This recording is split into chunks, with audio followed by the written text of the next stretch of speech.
and a feeling that can only be described in one way, Harlem style.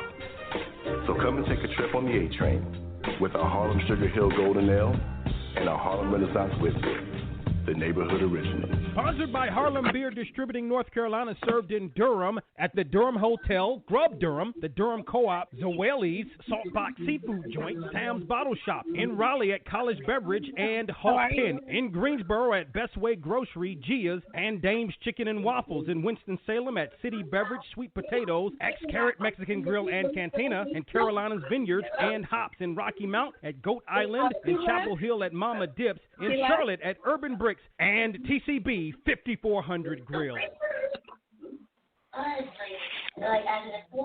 that was the little love from Harlem Brewing Company, and Mark, we're back.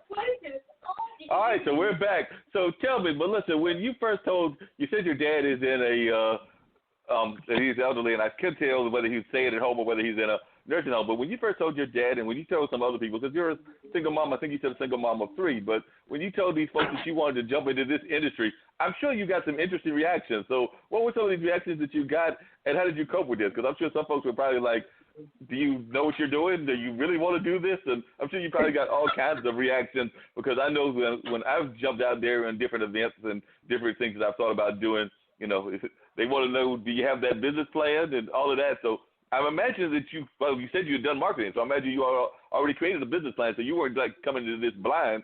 So I imagine that's part of the argument that you gave them. But what was the reaction that you got from people? Oh, boy. So my dad is from Alabama.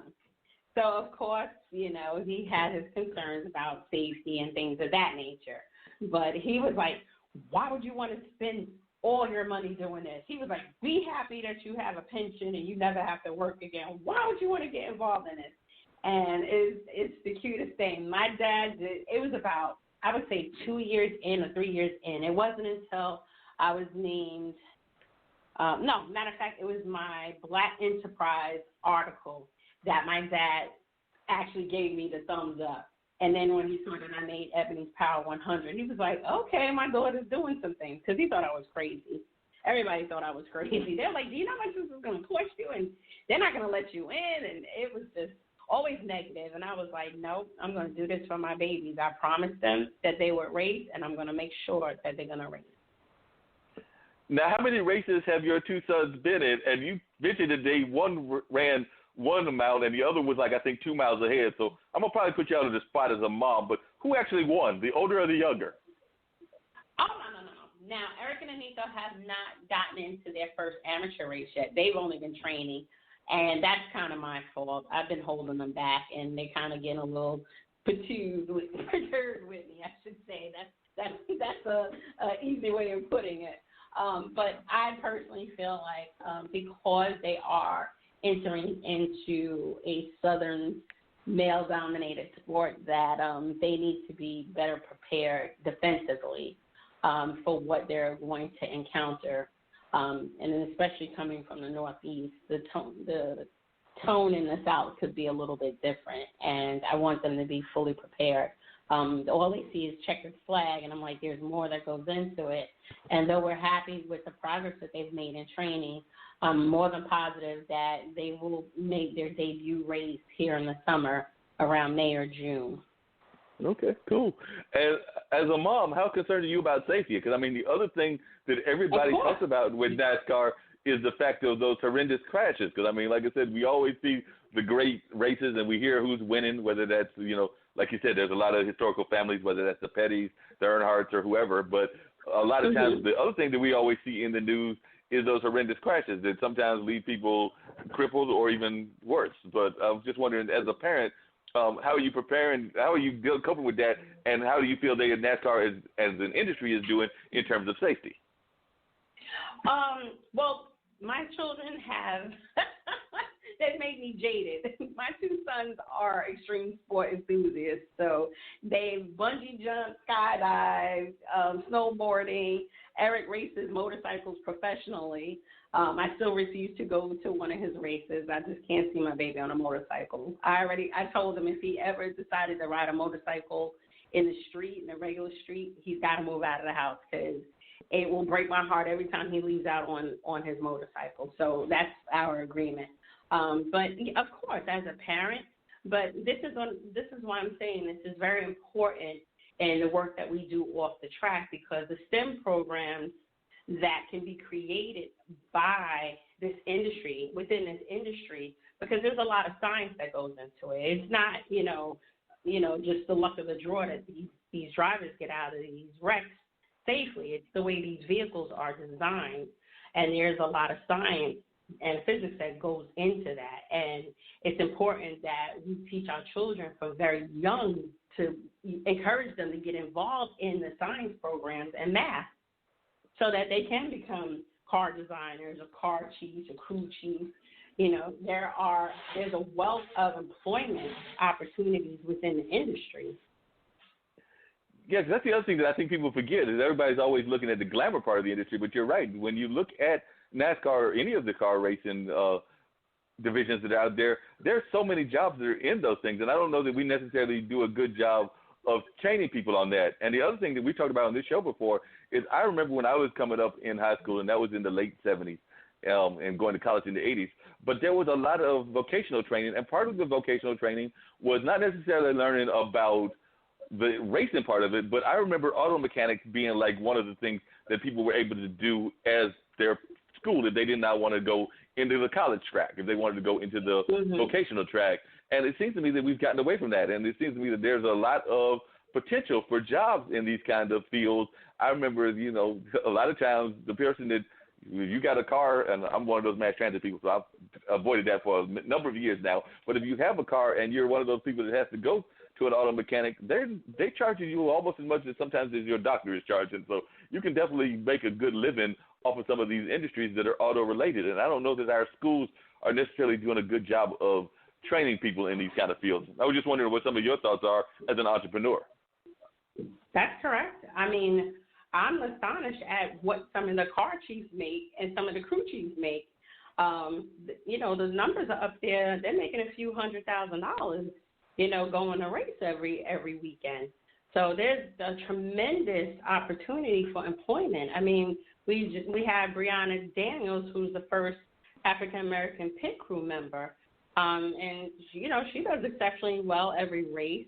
So, definitely we need to encourage the employment opportunities, but we have to train them to be able to be employed.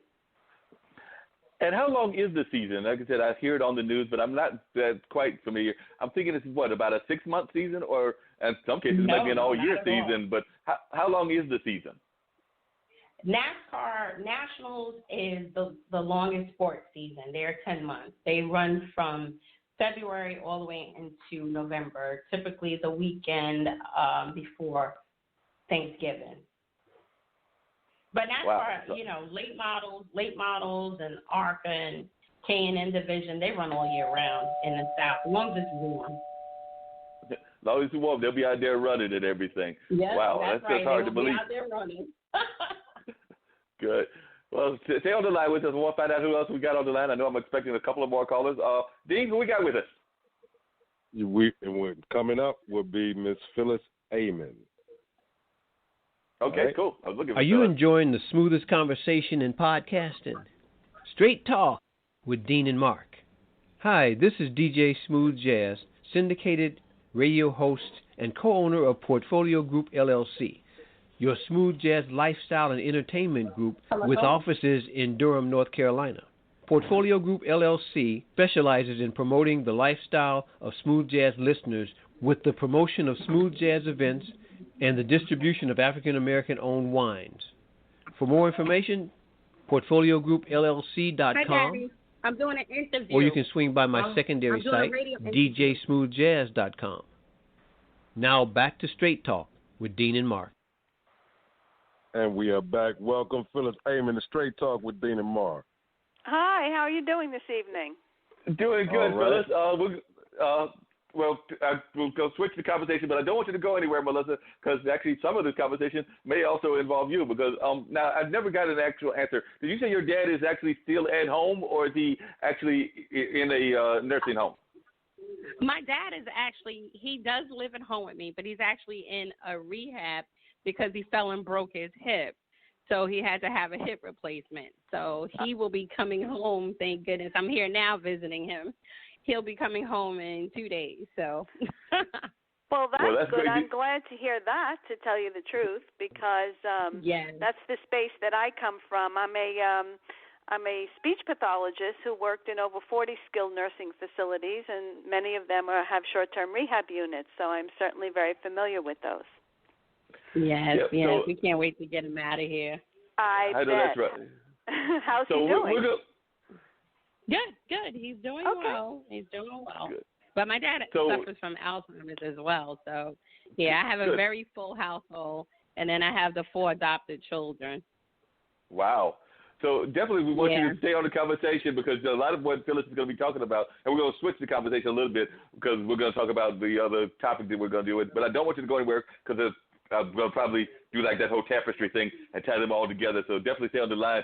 But Phyllis is actually very much a proponent of elderly care, because Phyllis has written a book about elderly care and just the way that we treat our elderly in society. This is actually her second book, if I remember correctly.